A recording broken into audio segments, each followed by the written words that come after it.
ఇప్పటికే భారీగా పెరిగిన చలి వాతావరణంలో సతమతమవుతున్న ఆంధ్రప్రదేశ్ ప్రజలకు వాతావరణ శాఖ మరో షాకింగ్ న్యూస్ చెప్పింది.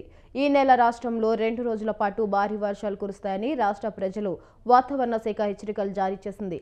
ఇక నవంబర్ 17న బంగాళాఖాతంలో కొత్త అల్పపీడనం ఏర్పడే అవకాశం ఉందని, దీని ప్రభావంతో 17, 18 తేదీల్లో రాష్ట్ర వ్యాప్తంగా వర్షాలు కురిసే అవకాశం ఉందని అంచనా వేసింది.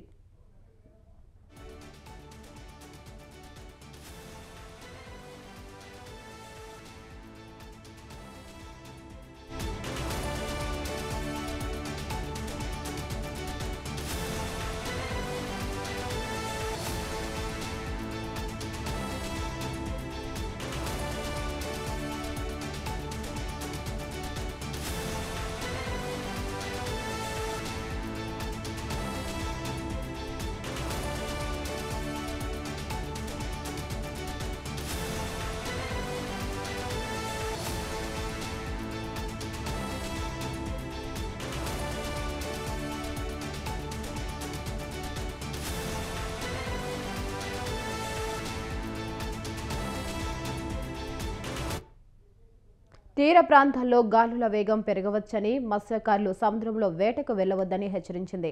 ప్రస్తుతం బంగాళాఖాతంపై ఏర్పడిన వాతావరణ పరిస్థితులు చురుగ్గా మారుతున్నాయని, అల్పపీడనం మరింత బలపడే అవకాశం ఉందని వాతావరణ అధికారులు పేర్కొన్నారు. ముఖ్యంగా ఉత్తరాంధ్ర, కోస్తాంధ్ర జిల్లాలు, రాయలసీమలోని కొన్ని ప్రాంతాల్లో భారీ నుంచి అతి భారీ వర్షాలకు సిద్ధంగా ఉండాలని సూచించారు.